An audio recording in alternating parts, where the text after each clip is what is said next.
Welcome back to another episode of AWS She Builds Tech Skills, and we're diving more into MCPs. So if you don't know what an MCP is, you might want to check out our first video and then come back and hang out with us, or hang out today and just learn by doing. So I have two experts joining me today, and I'm very excited for them to be here. But before we get to their intros, I want to hear where you all are joining us from. And as our experts introduce themselves, they'll let us know where they are joining from.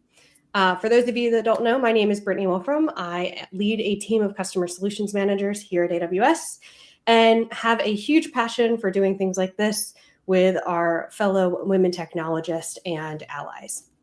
I am based in DMV, not the DMV where you get your license, but the DMV being the DC, Maryland, Virginia area. If you don't know that joke and it didn't go over well with you, let me know in the chat. It is totally okay. But Anna, I will hand it over to you to start our introductions. Awesome. Thank you. Hi, everyone. My name is Ana Gosseen. I am a worldwide public sector partner solutions architect, but I focus on bringing generative AI and agentic solutions to our customers. So with that, and I'm based out of the greater Seattle area, but I did recently move from the DMV area. So I did appreciate the joke. So I'll pass it to Neelam. Hi, everybody. My name is Neelam Koshiya. I'm a principal applied AI architect. I am based out of Seattle, greater Seattle on the east side, and we're enjoying the beautiful fall morning today. I am with Amazon for 7 years now and really looking forward to this platform and engaging with the amazing audience we have today. Thank you. Awesome. So I know we have some folks joining us. Let us know where you're joining in the chat. And Anna, over to you. Perfect. Let me go ahead and share my screen here. I just wanted to kick us off briefly by kind of walking you through what we're hoping to talk about today. And that's starting off with the origins and overview of MCP, just to kind of do a little bit of level setting here, make sure we got folks familiar with it. Then we really want to showcase and demo what this can look like. So this will be from like the end user perspective, and then we're going to take you behind the scenes a little bit here and talk about building MCP clients as well as building MCP servers. And then we'll go through some common architecture patterns that we often see. So I got to say, I'm putting you on the spot. What is your favorite part of today? Like, I want to see the behind the scenes for MCPs a little bit more, but what is your favorite part? I would have to say definitely behind the scenes. I think the demo that Neelam has that she's going to showcase is pretty cool. So it just makes it look so easy. So that's the whole point, right? Right? Yeah. All right. So with that, I want to go ahead and kick us off with, what is an agent? What problem does MCP solve, and why MCP? So to start us off, agents, often called AI agents or autonomous agents, are those AI systems that are designed to take action on behalf of our users. So you can think of this as they have the ability to perceive their environment, and that can be through things like APIs, data, or user input. And they have that ability to reason on what to do next. And they do that through large language models or LLMs. And they have the ability to act autonomously. So they can trigger those workflows that you might be doing. You'll have some calling of tools on the back end, querying of systems, et cetera.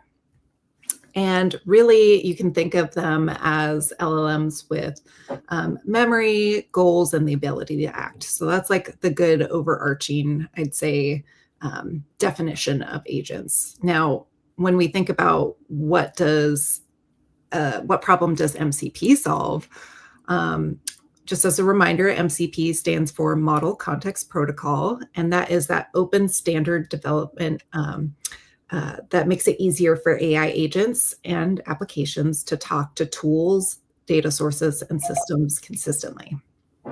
So the core problem before MCP, every AI platform you can think of has its own way of communicating to its tools and APIs. So that meant these like custom integrations that work for every model or app, and that had the inconsistent security, access controls.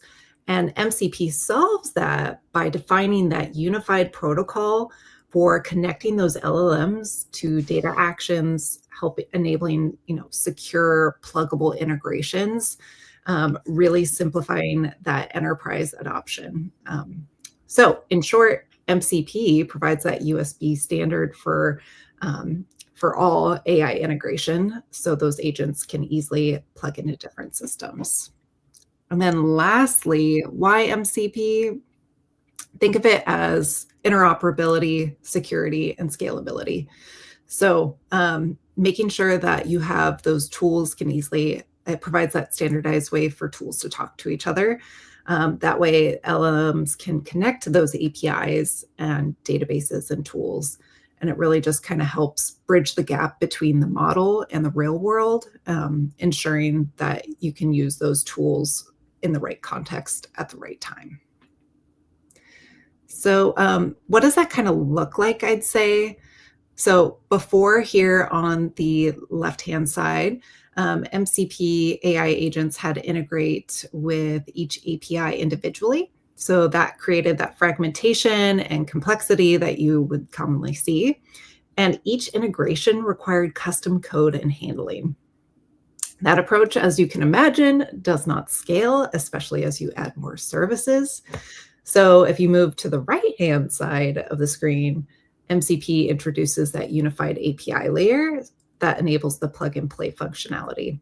So sorry. I'm going to jump in. This is a very simplistic model of what we would really use, correct? Because I know when we were doing this before, I think on average, what I'm seeing is 30 plus different integrations. I would love to ask the audience, how many integrations are you using today into an agent, if you know, and see what we get from numbers, because I have a feeling there's some high numbers out there.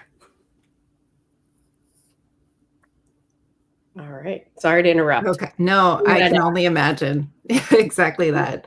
Because exactly, if you have 30 plus, this really dramatically simplifies that integration point. So having that ability to kind of have that buffer in between, which we're going to see right here,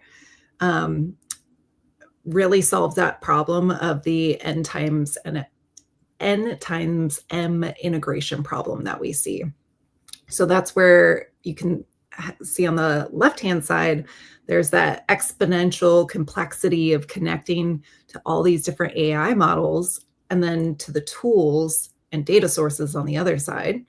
So instead of having to build these one-off connectors where you can see there's three making 9 total connections, you put the MCP in between, and it provides it so it reduces the number of integration points. So it takes it from 9 down to 6, basically.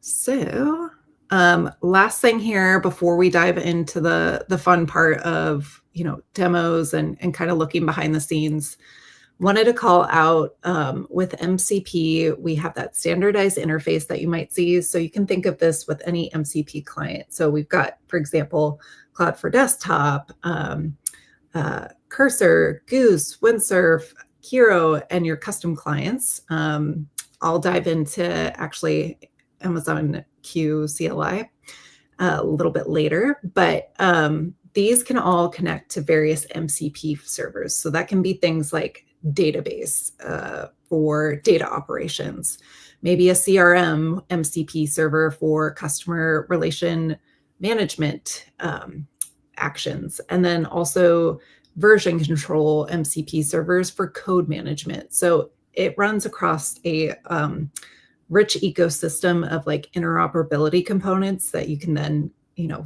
use it for exactly what you need. So I have a question in the chat. I'm figuring this might be a nice time to ask, or a hope, I guess. So we have a hope that we will cover MCP large number of tools and context limitations. I don't know. I was going to say, I think we have some time for Q&A. So even if it's not on the docket, we can talk about it. But I will put it in the parking lot for now. Does that sound good, ladies? Yeah, actually, we will be covering that. And I think Anthropic came out with one of the articles about it. And, we do have some mechanisms and suggestions via, how you can help overcome this complexity wherein you have large number of tools and you're running out of that context limitation and token, over usage, as some people call it as well. So we will cover that in a few minutes. Awesome. Perfect. And with that, I'm going to go ahead and pass it to Neelam. Okay. So here I am. I have a simple demo that I have built. How many of you are planning to attend reInvent, and how many of you have seen the thousands of sessions? I think it's a good problem that there are too many sessions and you're spoiled for choice, but it can be pretty overwhelming. And what I have done is I have built this simple agent demo wherein I'm using MCP actually as the way to connect to the different tools for this particular agent. And we're going to use this to ask some fun questions that we can trigger this demo and get some responses from. And if you have any specific question you want to ask, please comment on the chat, and I'll try to see if the tool is able to respond back. So I'm going to ask it a very specific question about, hey, tell me about the session about how you can accelerate financial product from idea to market with AI agents. I don't know how many of you on the call are product managers and are thinking, oh my God, it just takes so much time for me to research for any new product that I want to launch. And this specific session is exactly for those folks. So it's a shameless plug, but this is a session that I am going to lead. But you can see all the details that the chatbot is able to respond back, saying, hey, it has 3 runs, and this is the details. This is how much you will learn, and this is the level of the level in terms of how much it would go in technical depth. Okay, great. How about if I am a software engineer and I want to find out which are the sessions that would make sense for me to attend, let's say a Wednesday, the December 3rd. And I'm looking for this particular agent to respond back to me, hey, these are the different sessions. Oh, okay, I'll actually, maybe it's, having, this is a real world MCP server problem, but, maybe we can pivot towards plan a schedule for product manager attending reInvent. Which sessions should they attend? Okay. Hopefully we should get a response back for this one. And it's kind of falling back to the live session URL. So I think that's good. So here is the breakdown. You can see all the details. So there is a session about DevOps culture. There is a session about CI/CD, infrastructure as a code, and some of the other sessions about the AI. So it's able to respond back for the reInvent session, and it is connecting with the MCP server that is hosted to get the response for the questions that we have. How about I ask it something else about, let's say, weather in Las Vegas? And it's a completely different question. Hopefully, it will connect to a different tool that's in the backend. So let's see if it's able to pick up the right tool or the right MCP server that is hosted in the backend. And you can see here that it's able to come up with the response saying that it is 52 degrees Fahrenheit, etc. And the information it has got from is using the weather API. So it's getting the live data using the weather API and is connecting to a different MCP server. Okay, so I got the reInvent sessions. I got the weather information. How about I try something else? What about, what is the stock price for Amazon? Brittany or Ana, any guesses? 236. Well, it is at 247. That's amazing. And the information that we will be able to get this in real time is using the Yahoo Finance. Okay. So while a chatbot is, not that great, everybody sees chatbot day in and day out. What's really great about this is that it is using MCP. It is an agentic AI chatbot, and you can build it yourself. I think Brittany has shared the link of my GitHub about how this is built, but I'll kind of briefly walk you through the architecture. Now you can see the front end. It's a very simple React application. It is running on my local machine, and it has a large language model. Like Ana mentioned, an agent consists of 3 components or 4 components, let's say. You need a brain, which is a large language model. It's connecting to the Claude model. You need some tools for it to perform the action. And for that, I have the MCP servers. And I'll talk a little bit more about the MCP servers here. It needs to have some kind of objective. So it's a helpful assistant, which is going to help reinvent audience. Also, it would help them keep track of the weather, flights, and other details around that. So it's going to do that. So it has a specific goal or an objective, and it's able to accomplish that using multi-step orchestration. So here's the backend. So you can see that it's a lightweight front end. It has the LLM, which is the brain of this particular application. And then we are using MCP as the means or the protocol to connect to the different LLM tools or the tools that are available. So the first tool over here is the reinvent schedule MCP server. So what I have done is actually I wrote a simple Python script to crawl the reinvent agenda slide, bring down all the data in a form of a CSV. And you can see as part of my GitHub, you can see the CSV file. And all of these CSV file, I've just used it as I wrote a tool on top of it to get all the information about the catalog. The second MCP server I have over here is actually a weather MCP server. I'm actually calling the weather.int API in the back. And again, I'm not worrying about integration, etc. For me, I just use natural language. The LLM is able to convert it accordingly and then call the appropriate tool. Same thing for stock data. I am connecting to the Yahoo Finance servers. And then I also have this AWS doc MCP server, wherein I am actually not hosting it on both on my local. So let me show you my browser. So you can see over here, I have the front end in my one browser, in my one terminal. And in my second terminal, you can see my server is running, and you can see all the details about what was the tool call, what is the parameter that is sent, what type of MCP server was invoked, etc. So you can see all the details about it. And you can see that all the 3 servers or the 4 servers I have are actually running on my local machine. But you can also additionally call a remote server, which over here I'm calling the AWS documentation remote server. And I can ask questions like how many regions does AWS has, etc. And it will call the remote server instead of me hosting it on my local machine. We'll dive a little bit more deeper into that right now. So first of all, let me show you the code repo that I have. So I think Brittany shared this link, and we will share after the session, as at the end of the session as well. But basically, what this is doing is this is the code for exactly the demo that I built, wherein you can see the 2 folders over here. You have the front end and the server, which is the back end.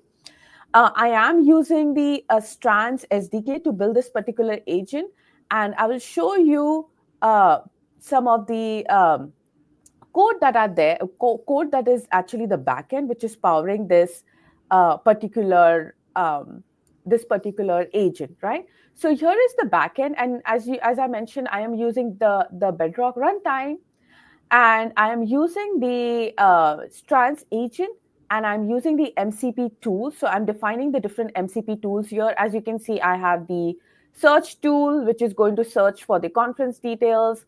I have the tools for the documentation. I have the tools for the weather, etc.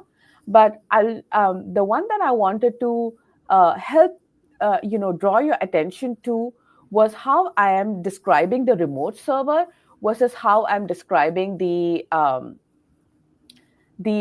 local server. So for example, for a remote server, you can see that I specified, hey, this is the MCP server, and I will show you the exact link that I want to showcase how it's connecting to the server.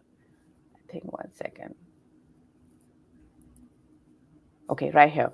So you can see over here, I am just telling it, hey, this is the server link. So this is the server. go to the latest version of that specific server, and it's a remote server. I'm not running it on my local machine, etc.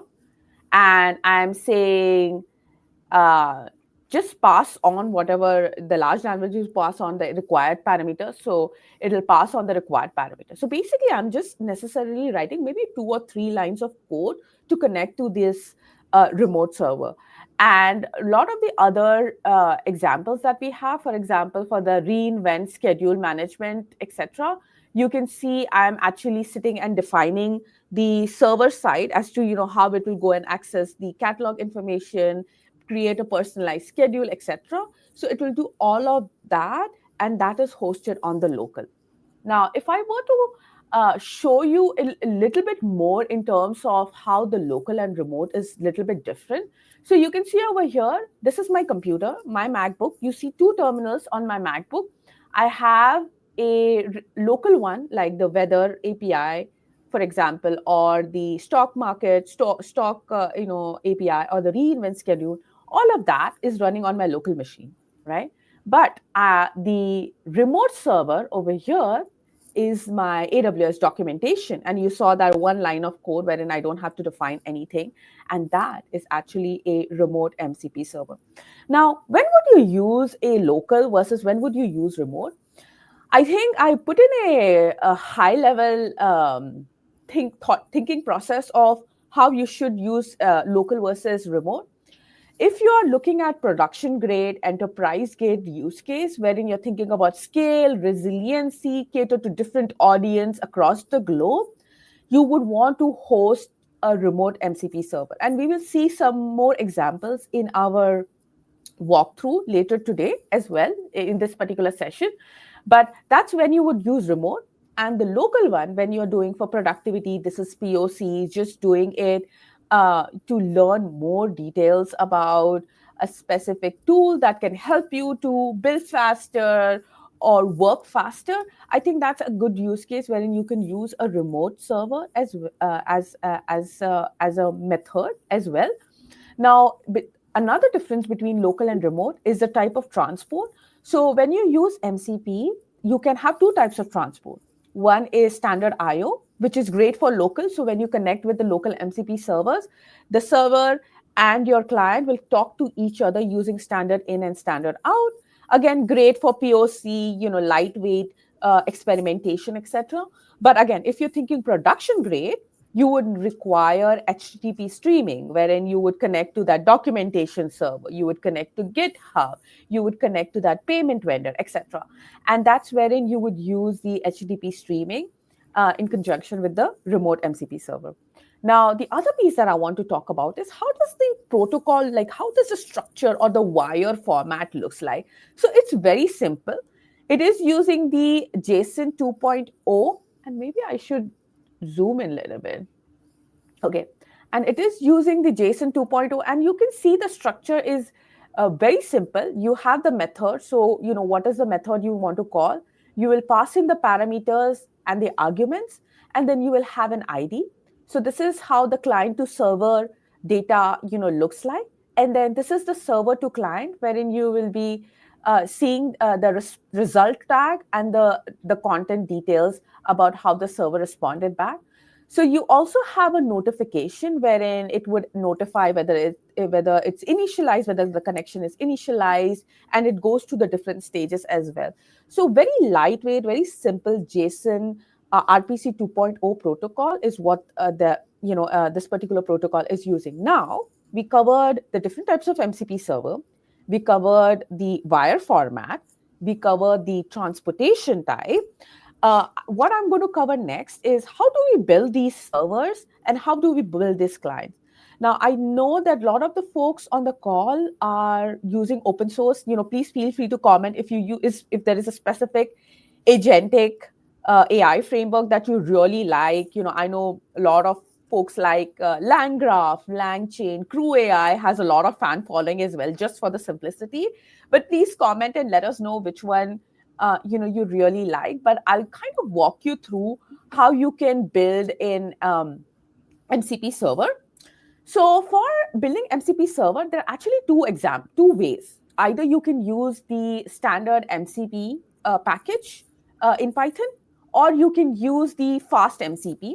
Now, a lot of folks like to use fast MCP because it is simple.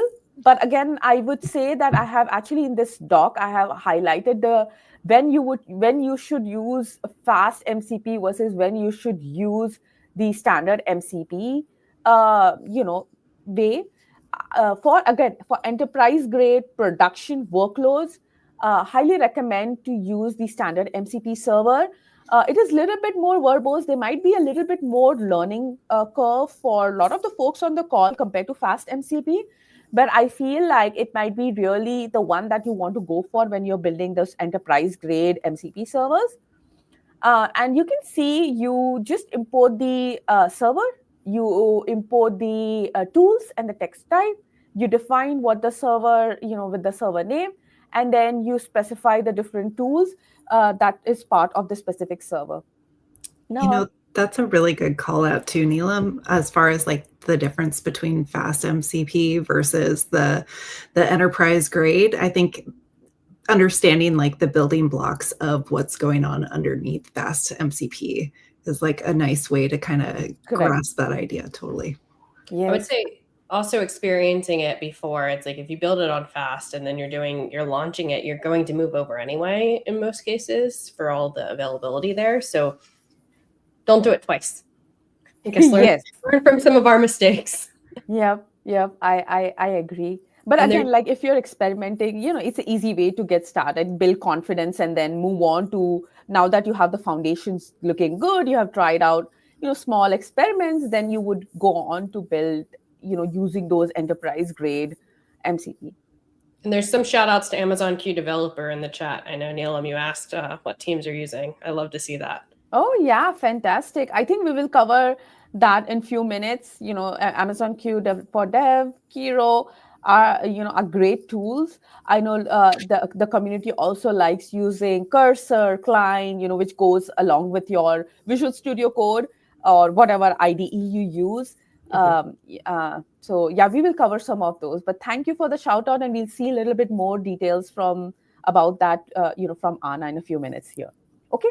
So in terms of the server, I will, if time permits, I can open one of the MCP server, or I can go to the frameworks. But a very simple way of doing this, for example, for fast MCP is, again, you define the MCP server, you put in the annotation of mcp.tool, you define what are the different tools, and you run this particular server. So it's as simple as that. And then for the standard MCP, you can see you, again, import that specific library. You define the name of the server, you define what tools it's supposed to be doing, and it's supposed to access, etc. over here, and then start the MCP server. So pretty similar in terms of how those two kind of work. But now I'm going to actually touch base on the clients. And for clients, I have like a huge list of examples that I have, and I'll actually go to the diagram. So I just went to find out what are the top or the most popular open source frameworks out there. I think unlike other technology, for generative AI specifically, open source is actually driving the roadmap, the adoption, the progression, all of it. And we are seeing a overwhelming number of not only adoption, but also contribution and to these different open source library as well. So in terms of the different frameworks that are available, all of these are open source. So we have AutoGen, great for multi-agent frameworks. It has different LLM support. And then it's best used if you are looking for any kind of collaborative problem solving. We have Llama Index. I think Llama Index strength is in terms of its document, the way it can process different systems and large amount of document. I think Llama Index RAG and the libraries around that is pretty popular in the community. So combination of that or rack focused use case. And then we have Strands, which is our own AWS's open source SDK. I think the ground of this particular SDK, which was announced in May, so not even 6 months ago, is that it is model agnostic and is developer first. So puts the developers first and has great support for AWS specific functionalities. And I think a couple of 30 plus tools already as part of the SDK. So you don't have to do a lot of re-engineering for that. For example, OCR, it has a tool for doing that. LangChain and LangGraph, of course, one of the earlier open source libraries, and has a great adoption because of the lower learning curve, and then has a great community. So a lot of documentation and examples out there. So it's easier for you to find an example for a use case that you may be looking for. So Neelam, we got a great question in the chat for you, and maybe you both answer if you have different ones. Do you recommend any serverless MCP servers? So if for the serverless MCP server, definitely if your use case accounts for that, definitely go for it. You can host an MCP server in Lambda.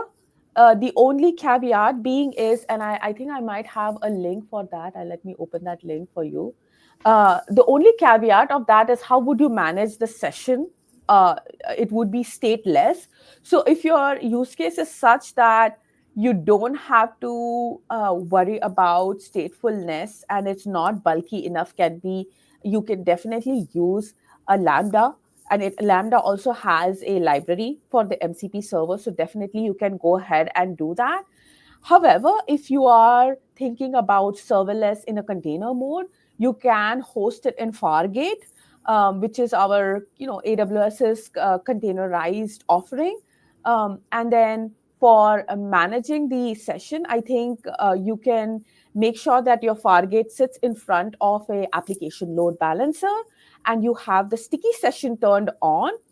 And when you have the sticky session turned on, when the client calls your server for the first time, it will request for a session ID.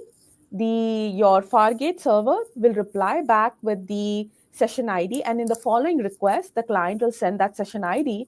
So then you can manage the statefulness, in conjunction with your Fargate and the application load balancer of your MCP server. I hope that answers your question, and I'll share the code for the Fargate with the application load balancer sticky in a few minutes as well. Yep. And we're having a little bit of a delay in some of these links going in. So we will post this on LinkedIn and tag the three of us and reshare it. So when it gets posted out on LinkedIn, we'll have all the links in one space for you. Cool. Sounds good. Okay. So moving back to, and I also took a stab at comparison between these, different libraries. You can take a look at it at your own pace. So I have some examples here, but the summary of this is you can think about all of these libraries, all of these different open source frameworks has adapters which can support which can act as an MCP client or an MCP server. The whole goal is for you to import that adapter, and it will make sure that you can call the appropriate MCP tools that is required. So I think that's the kind of the summary of these different tools and these different frameworks, how that can be made MCP compatible. And I will also share some of the some of the examples that are provided in the model context.io itself. So if you look at this, which is the parent library when MCP was actually announced, you can see a lot of the different examples in the in here as well. So you can as well take a look at the different types of examples that the model context protocol also provides. Okay, so we talked about server, we talked about the different clients, we talked about the different adapters that are available by these different frameworks. The next thing I want to talk about is going back to the question that Hussein actually raised is about how to build these efficient agent and not have to worry about when it has not to worry about it overloading the context window, as you can see in my screen. and then also not worrying about the token usage as well. And this is a great article by Anthropic, and you definitely can take a read at it. But I'm going to kind of walk you through how you can think about this can be overcome. So one of the ways of hosting your MCP server and client is using our Bedrock Agent Core. And if you think about Bedrock Agent Core, and I think the repository is, did you share that repository yet or not yet? So it's shared on Twitch. It's Okay. a little bit delayed over to YouTube. Okay, no worries, no worries. But I will kind of open that GitHub for you before I open my notebook in my um, on my account. So if you look at this particular sample, I highly recommend you to kind of bookmark this sample. And you can see in the first folder of this particular sample in the tutorial, you have the runtime. So as the name suggests, runtime, it's kind of your serverless runtime, which is designed for you to run these MCP server at scale, or call different types of models. You can build your agent in different types of frameworks. It makes it very easy for you to define your agent, think about which model to connect, just Dockerize it, and then host it on this particular platform. And one of the examples that it is there in this specific repository is how you can actually host an MCP server on this, and then also manage the identity part. I think authentication, inbound, outbound, is the biggest issue, or it's a hardest problem to solve. It's not the compute, it's not defining the agent. Honestly, the hardest problem to solve is the security piece and the memory piece. It's a very hard problem to solve, and Agent Core kind of helps you to work through that. So I'll try to walk through this particular repository first of how you can actually host your MCP server. So as I spoke before, you define your MCP server, in any of your framework of your choice, and then once your agent is ready. So here we are using the fast MCP, and these are the different tools. Not great, just mathematical, some mathematical tools. And once we have that particular agent defined, what we are going to do is we are going to actually deploy that agent into the agent core. And the way you would do it is pretty simple. You would say agent core runtime.configure. So you import that specific library, and you would say configure. And here is my agent. So you define your agent in your Python file, and you'll provide it as an entry point. You would provide all the dependencies. So you will provide the requirement file as the requirement.txt. You'll, of course, provide the name for this agent, and then state, okay, what is the protocol that it is going to use. And just like that, within a few minutes, you can just launch this agent. You can test out this agent, and it would be running at scale on a serverless compute in Agent Core runtime. Okay. Is there any questions for running MCP server in Agent Core runtime? Brittany? There's no questions, and we have the repos are out, the GitHub, okay. The link to the article is now out in both channels as well. Cool. Okay.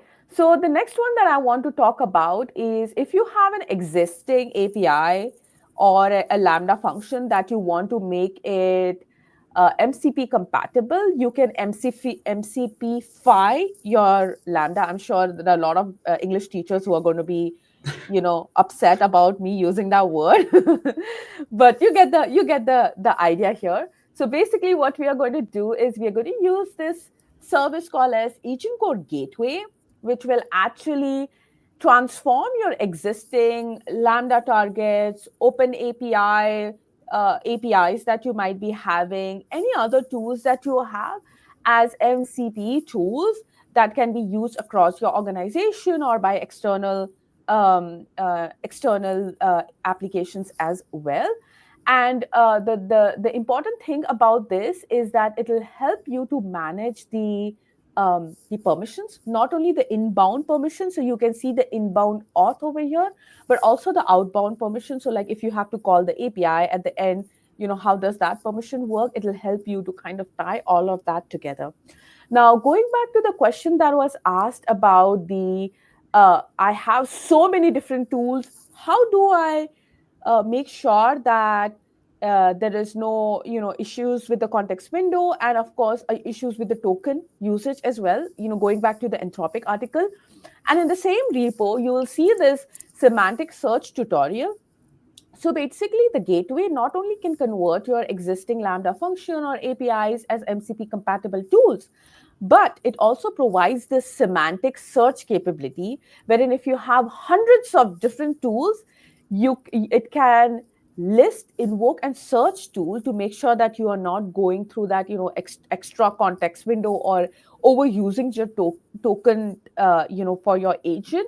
It will actually make sure that it has that semantic search. It will pull out the right tool and connect with the right protocol, like MCP, for example. So it will help do that. And I highly recommend taking a look at this particular repo. In the same repo, the Agent Core examples repo. And you can also see an example over here wherein it has 360 tools. And if you ask a question, for example, draft a new advertisement, it will return back. Out of these 360 tools, it will return back 4 tools. And you can actually also check the time and the latency here. So it's a great time saver, cost saver, resource saver. So highly recommend you to check this out. Awesome. That is so cool. Yeah. Okay.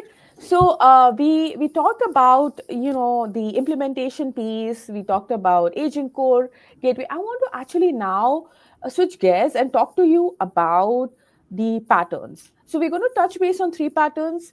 The first pattern that I'm going to talk about is if you are hosting your services and your customers are consuming your services using API, I think now is the time for you to start thinking about how you can MCPify it, if that makes sense. And one of the examples I'll give you is, and you can see a lot of the SaaS providers, using MCP, for example, Salesforce, ServiceNow, a lot of the other payment provider like PayPal, Stripe, all of them are actually supporting MCP servers. But I'll try to think, I want to make you think about this a little bit more deeper.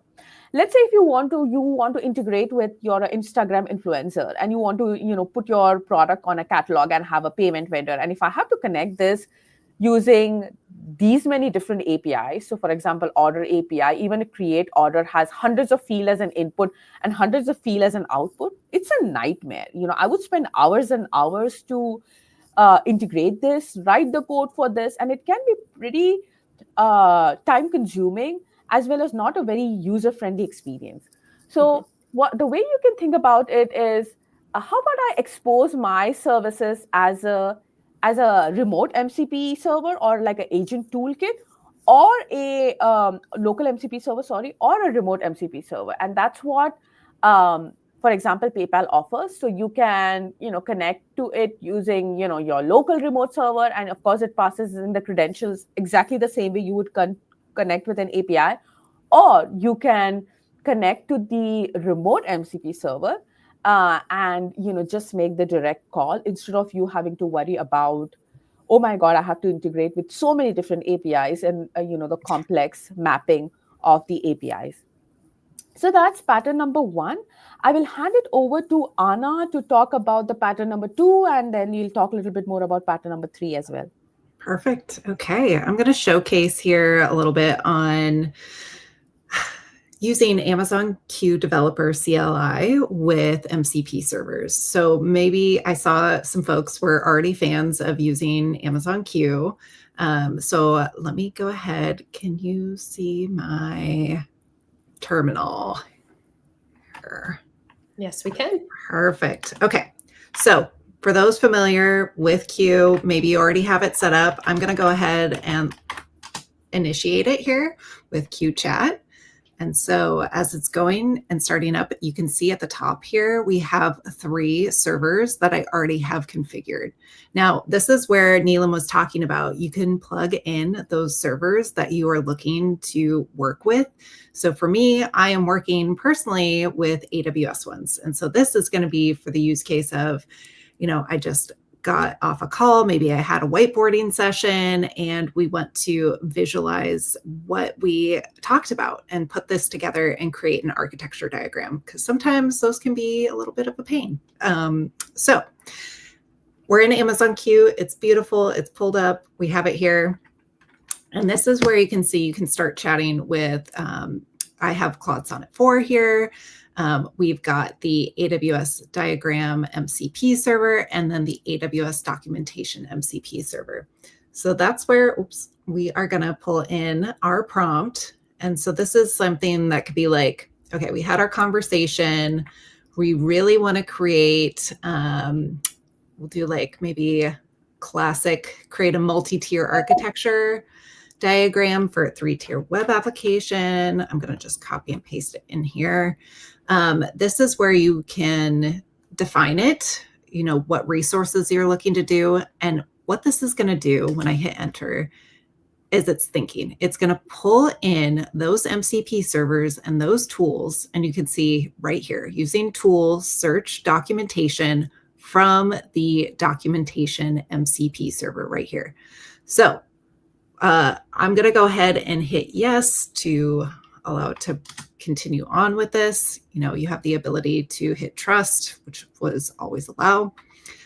So you can see now it's using the search documentation for the documentation MCP server. So it's continuing on. I'm going to hit trust just because we're going to go through this a little bit and we're limited on time. And it's thinking again. So it'll take those resources from the MCP server where it's pulling the latest documentation information as well as the latest architecture icons, and we're going to have it create this diagram for us. So it's putting it all together, taking all these pieces from the MCP servers, and then it's combining that back in with Claude Sonnet 4 that we saw at the top, and it'll produce what we're looking for in the end. So as it's thinking, you can also have it within your prompt identify where you're going to save this. So for me, I, might want to save it on my desktop. Maybe I have a file. So you can see here now, let me create a 3-tier web application following the AWS best practices. And here you can see, it's asking me, do you want me to generate with these parameters? I'm going to say, go ahead. Yes, go for it. It's thinking. Q likes to ask for permission, which yes, is great because then it just doesn't full blown go through it and not assume too much. Exactly. That's kind of the levels of agentic AI. What do you feel comfortable with? And for me, I like a little bit of asking, making sure everything looks good before they go ahead and action on it. So the diagram has been saved. You can see it right here. So let's see here. Let me pull this up. And I realize I am not sharing all of my screen, but I'm going to go ahead and switch screens here. Oops, 1 second. Sorry, I hate doing the back and forth on things, but I promise it'll be beneficial in the long run here. There we go. All right. So move this over here. Oop.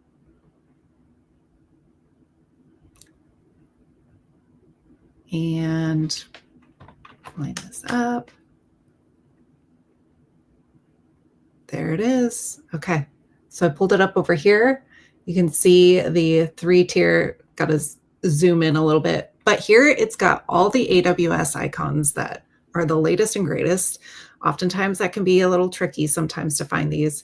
We have the presentation tier, we have the VPC identified, as well as all the networking and that we had asked it for the initial prompt. So going from that natural language processing to just kind of having it action against the AWS best practices documentation, as well as the icon library, makes it incredibly, that sped that up a lot.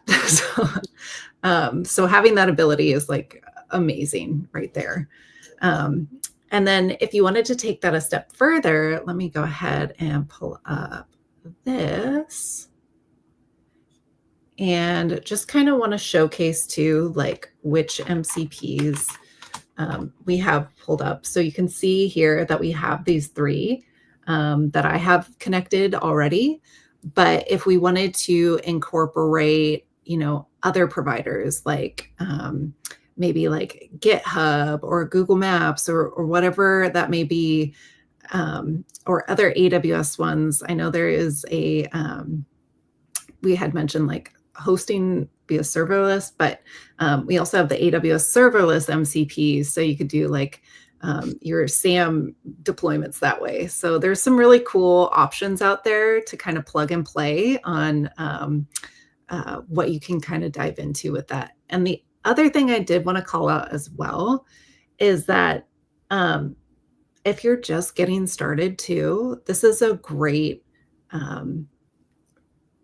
platform, I guess, like using Amazon Q, because you can ask questions back to it. So like for me, when I was troubleshooting, sometimes the configuration file isn't set up correctly, and you can ask it, like, hey, what's going on here? And it'll kind of help do it that way. So with that, I can go ahead and pass it back to Neelam. Yeah, I think the last pattern that we have is to showcase how you can meet the old with the new. So let's say you have legacy servers, maybe these are mainframe, maybe there is no tribal knowledge, there is tribal knowledge about it. It's not very well documented. And it's kind of something that you have to have it. But how do you combine these modern agentic AI autonomous application with these legacy systems? And I think MCP can be a great way for you to wrap these functionalities in on-prem or your legacy system with an MCP server, which can run, let's say, on containers in AWS. And you can use some kind of a client, any kind of client, honestly, to then call these servers. So that way, folks who are struggling to connect with these legacy systems, maybe simple things like monitoring those legacy systems, getting notification regularly. I mean, simple things like that can help you to do more with less. I think that can be another way wherein you can connect the new with the old using MCP. And I do have an architecture diagram available if you want me to throw that up on the screen here. Yes, please. Yes. Perfect. Please. Okay. So you can see over here, you have on your right side, you have these app 1, app 2, tool 1, tool 2. Imagine these are like really legacy systems, maybe sitting on-prem, maybe sitting on the cloud, having a lot of technical depth. Maybe, it's out of date, software is out of date, license is out of date, a lot of things like that. What you can do is you can see the Fargate which is connecting to these systems using an API. You can host MCP servers, which will kind of wrap up these legacy system. And you can have a client, which you can see over here. You can have a simple front end. You can have a large language model. It can be a lightweight large language models. That's fine too. And you can have a client which can connect to these legacy system via MCP. And of course, you can add different pieces to it. For example, you can have Phoenix Arise, some kind of observability layer, any observability tool of your choice, and then can connect it with the permissioning or the security pieces. And then you can see on the top over here, there is an extension wherein you can also extend this not only for the legacy, but also other SaaS provider, for example, Salesforce, ServiceNow, Workday, any kind of your ERP system, CRM system, all of them are offering an MCP server option now. So I think that can be a great way for you to not worry about so many of these complex API integration and just use the MCP protocol. Yep. So I know we're short on time, but we do have 2 questions. If we can answer them quickly, will be awesome. So do you have any recommendations for self-hosting MCP servers for your organization rather than installing them and using them strictly local? Yeah, so you can see this is a great example. We actually have a reference architecture. I will actually pull that reference architecture that we have for hosting MCP server. And then if you can post it in the chat, that'll be amazing. Yep. Send it over. I'll add it there. Okay, I will send it over to you now, Brittany. Here you go. Perfect. Okay, and honestly, you can host it in any type of compute. You can host it on EC2, EKS, ECS. The only thing, or agent core, depending upon your preferences and your use case, you can pick between these different use cases. Agent core does provide a managed way of handling agents, so I think that can be a great way as well to look at. Awesome. We're getting that posted. Bear with us. And then we also have, do you have any thoughts or notice patterns when you or anyone are building MCP servers? Like the organization would split them up for infrastructure between multiple MCPs based on problem domain. Would it make sense to split them up separate domains between separate MCP servers? What are your thoughts there? I know you gave an example as well. Yeah. So I would say think about this in terms of if you look at agents, right? You think about the multi-agent orchestration. Like if you think about multi-agent orchestration, you'll think about in microservices term. I have this orchestrator, and then I have these very specialized agent which will be only focusing on a specific domain. Okay, so that's for the agent side, right? When you think about MCP, I think it depends on the complexity and what type of servers that you have, what type of tools in the backend, what are you connecting. If you look at my demo, I had 3 or 4, 5 different components, right? I had a weather server because it's a completely different domain. It's calling a completely different type of APIs in the backend. I had a reinvent catalog scheduler, again, a different MCP server, which was, handling only the reinvent, piece. And then I had a stock, getting the stock data from Yahoo Finance. It's a complete MCP server. So you see the trend here. I would say different domains having its own MCP server can help contain, in the similar vein of microservices, it can help contain the complexity, the agility of how it would plug and play with the different system. Having said that, if you look at SaaS products, even though, for example, a Salesforce might have hundreds of different APIs or different functions, you have still one MCP server, right? So I would say think in those veins, in separation of concerns, and split it up based on the system or the business system wise, and have that microservices analogy when you're building your agents as well. Awesome. All right. So I know we've gone through a lot in a little bit of time, but we did say that we would dive deep. So diving deep in an hour is hard, but we have made it to the end of that hour. We will continue the conversation. Feel free to connect with us all on LinkedIn. I did just post this over here. So if you go to that post, you can connect with any of us, and you can also see all of the links shared today, plus a couple additional that we didn't quite get to, but we have them in our back pocket. So Neelam and Ana, I would like to thank you for spending the last hour with us. And I know we'll probably have some follow-up conversations offline with different people that have joined today. So with that, thank you all and have a great day. Thank you. Thank you.